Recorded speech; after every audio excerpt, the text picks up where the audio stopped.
बुद्ध पूर्णिमा अपने आप में एक ऐसी पूर्णिमा जो हमें जीवन के अंदर सुख शांति धैर्य से रहना सिखाती है। महात्मा बुद्ध का जन्म उत्सव मनाया जाता है इस दिन, और इसीलिए ये पूर्णिमा बहुत ज़्यादा महत्वपूर्ण हो जाती है। बुद्ध पूर्णिमा के दिन हमें अपने जीवन में स्ट्रेस से रिलीफ अपने आप को करने का ज़रूर कोई ना कोई साधन सीखना भी चाहिए और करना भी चाहिए।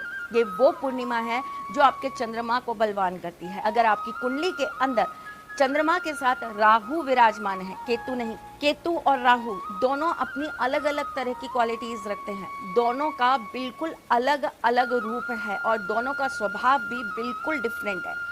बुद्ध पूर्णिमा के दिन अपनी कुंडली में बैठे हुए चंद्रमा को और शुक्र को बलवान करने के लिए आपको कुछ उपाय जरूर करने चाहिए। जब जब चंद्रमा को राहु की पीड़ा सताएगी, तब तब आपके जीवन में बहुत सारी चीजें आपको दिक्कत पैदा करेंगी। आपका जीवन अस्थिर हो जाएगा, आपका मन बिल्कुल भी टिक नहीं पाएगा, आपको बहुत ज़्यादा टेंशन डिप्रेशन रहने लगेगा।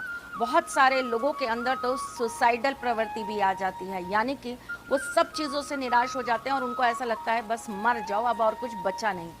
ऐसा नहीं है, ज़िंदगी में बहुत कुछ बचा है। ये बात अलग है कि हम उसे बस कुछ लोगों तक या कुछ बातों तक सीमित कर देते हैं। पर एक बात मत भूलिए, मन का कारक चंद्रमा है। जब आप इसे बांधेंगे, यानी कि जब आप इसको किसी एक इंसान या किसी एक इंसान की बातों के साथ बांध कर रख देंगे, तो ये कैसा हो जाएगा, जैसे ग्लास में रखा हुआ पानी।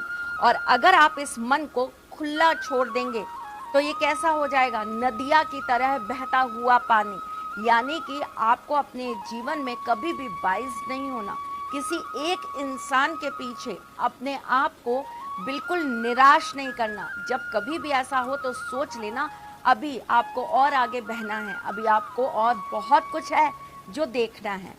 चलिए जी, आज आपको कुछ बहुत महत्वपूर्ण बता देती हूँ। जिनकी कुंडली में चंद्रमा राहु की वजह से दिक्कतें दे रहा हो, उन्हें क्या करना चाहिए।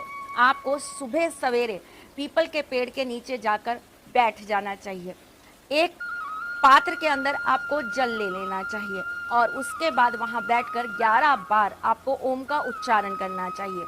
तत्पश्चात आपको ओम नमः शिवाय बोलते हुए आपको उस जल को ऐसे गोलाई में आपको चढ़ा देना है। पीपल पर एक जगह बैठकर, घूम कर चक्कर नहीं काटना है, उसी जगह बैठकर आपको गोला बनाकर उस जल को अर्पित कर देना है। जिन पति पत्नी के बीच में बहुत ज़्यादा दिक्कतें रहती हैं, जिनका आपसी एक दूसरे के साथ संतुलन नहीं बैठता, जिनकी म्यूचुअल अंडरस्टैंडिंग अच्छी नहीं है, ऐसे लोगों को एक साथ मिलकर आज के दिन शिव जी के ऊपर जल ज़रूर अर्पित करना चाहिए। जिन लोगों के जीवन के अंदर बहुत अस्थिरता है, आपको कोई भी चीज़ स्थिर रूप से मिल नहीं पा रही है, तो आपको क्या करना चाहिए, आपको आज कुशा को हाथ में रखकर स्नान करना चाहिए। ऐसे करने से आपका पुण्य बढ़ता है और आपके जीवन की स्थिरता बढ़ जाती है। भाग्य रेखा कितनी भी टूटी क्यों ना हो आपके हाथ में, अगर आप ऐसा स्नान रेगुलर हर पूर्णिमा पे करना चालू कर देते हैं, देखिएगा आपको कितनी जल्दी इसका इफेक्ट मिलेगा। और भाग्य रेखा हो या नहीं हो, ईश्वर के आशीर्वाद से आपका भाग्य जरूर बनेगा। जीवन में अगर आपको बहुत ज़्यादा चंद्रमा परेशान कर रहा है और आप बहुत डिप्रेस्ड रहते हैं, आपको बात बात पर बहुत टेंशन होने लगती है, आप छोटी छोटी बातों से मायूस हो जाते हैं, आपके जीवन में सुकून नहीं है, आपको क्या करना चाहिए। एक छोटी सी चीज़ बताती हूँ। जब रात को चंदा मामा निकल जाए, उन्हें अर्घ ज़रूर चढ़ाइएगा। और अर्घ किस चीज़ का चढ़ाएंगे, अर्घ आप चढ़ाएंगे कच्चे दूध का। उसके बाद में आप अपने दोनों हाथों को आपस में लपेट लीजिएगा ऐसे करके, यानी कि उल्टा विपरीत। और इस मुद्रा में आप आंखें बंद करके आलकती पालकती मारकर बैठ जाइए और इस तरीके से अपने आप में महसूस करिए कि आपके ऊपर चंद्रमा की बरसात हो रही है। चंद्रमा आपके ऊपर अपनी चांदनी की बरसात कर रहे हैं, ठीक ऐसे जैसे हम शॉवर के नीचे हो जाते हैं। इस क्रिया को आपको कम से कम 15 मिनट करना है। जब आप ये क्रिया करें, उस वक्त अगर आप ओम का उच्चारण करते हैं तो आपके लिए बेहतरीन रहेगा। ये एक ऐसी चीज़ है जिसके करने मात्र से आपके जीवन में बदलाव आता ही आता है। ज़रूर करिएगा मेरी जान, और जो आपके इससे प्रभाव आए जीवन में, मुझे ज़रूर बताइएगा। एक और चीज़, पूर्णिमा के दिन आपको अपने मोबाइल के वॉलपेपर के ऊपर पानी, झरना या बहता हुआ झरना, आजकल तो लाइव भी लग जाता है ना, लाइव वॉलपेपर भी लगता है, आपको बहते हुए झरने का आपको एक पिक ज़रूर लगाना चाहिए। आप इसको चाहो तो एक रात पहले लगा लो, ताकि इससे क्या रहेगा, आपके जीवन में रुकी हुई चीज़ें चलने लगेंगी। लेकिन ये बहुत ज़्यादा दिन तक मत रखना, पूर्णिमा ख़त्म होते ही इसे चेंज कर लेना। और आप हर पूर्णिमा पे अगर ऐसा करते हो तो आपके लिए ये बहुत ही ज़्यादा बेनिफिशियल रहेगा। वो लोग जो ऑनलाइन ट्रेडिंग करते हैं, जो ऑनलाइन काम करते हैं, जो ऑनलाइन सेलिंग करते हैं, ऐसे लोगों को अपने लैपटॉप पर या अपने कंप्यूटर पर भी सेम चीज़ ज़रूर करनी चाहिए, ताकि आपको फ्लो मिले, आप ज़्यादा से ज़्यादा फैल सको।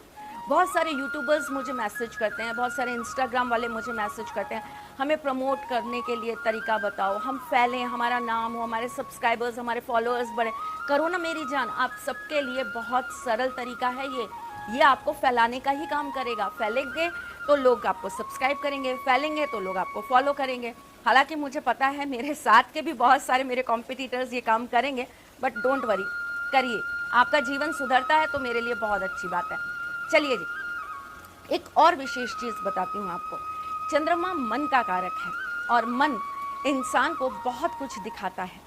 जब हम मन को अपने बांध देते हैं ना, तो ये मन हमारे जीवन में बहुत सारी परेशानियों को उत्पन्न कर देता है। यानी कि बहुत ज़्यादा इमोशनल होना इंसान के जीवन में हमेशा हास करता है, हमेशा दिक्कतें पैदा करता है। इमोशनल होना बेस्ट पार्ट है, लेकिन इमोशंस में आकर फूल बन जाना बहुत ही गंदा है। तो आप इमोशनल फूल ना बने, इसके लिए आपको एक थेरेपी ज़रूर करनी है। पूर्णिमा की रात को क्या करना है, एक टब ले लीजिएगा पानी का, उसके अंदर थोड़ा सा सेंधा नमक डाल दीजिएगा। अगर आपके पास हो तो आप ड्राई फ्लावर्स के उसके अंदर कुछ पेटल्स यानी कि पत्तियां डाल दीजिएगा। उसके बाद आपको अपनी कमर सीधी रखनी है। हमेशा एक बात ध्यान रखना, शिव जी की पूजा, चंद्रमा की पूजा करते समय रीढ़ की हड्डी आपकी एकदम स्ट्रेट होनी चाहिए। अपने पैरों को आप पानी के अंदर रखिए और उसके बाद आप लगातार बैठकर किसी मंत्र को चैंट करिए। लगभग आपको 21 माला चैंट करनी चाहिए। अगर आप खुद नहीं कर सकते तो आप मोबाइल पे लगा लीजिए, आप अपने टीवी पे लगा लीजिए, आप अपने लैपटॉप पे लगा लीजिए और उसमें आप अपने आप को इन्वॉल्व करने की कोशिश करिए।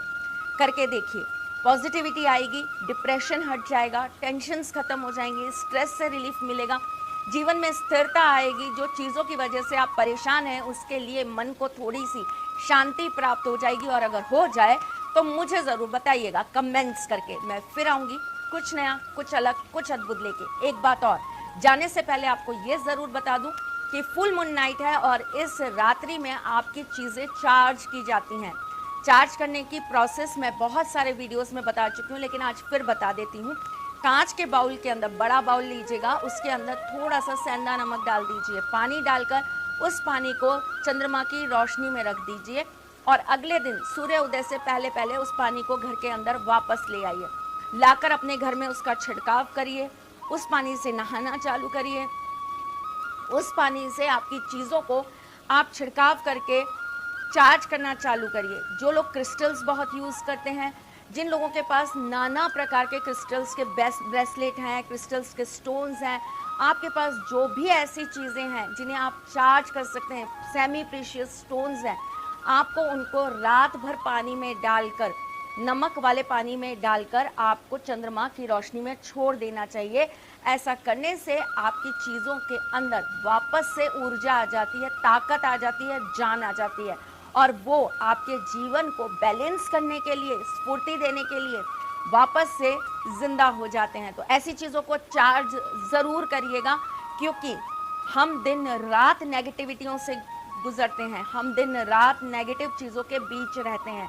तो एक रात हमें इनको पावर देना बहुत ज़्यादा ज़रूरी होता है। ज़रूर करना ये काम, और इससे आपके जीवन में जो भी फ़र्क आए मुझे ज़रूर बताना। मैं फिर आऊँगी कुछ नया, कुछ अलग, कुछ अद्भुत लेकर। तब तक के लिए मुस्कुराते रहिएगा, रिश्तों में मजबूती बना के रखिएगा, प्यार देते रहिएगा, प्यार लेते रहिएगा, ख्याल रखिएगा अपना और उनका जिनसे आप प्यार करते हैं। मैं जल्द आपसे मिलने आऊँगी, तब तक के लिए जय श्री कृष्ण।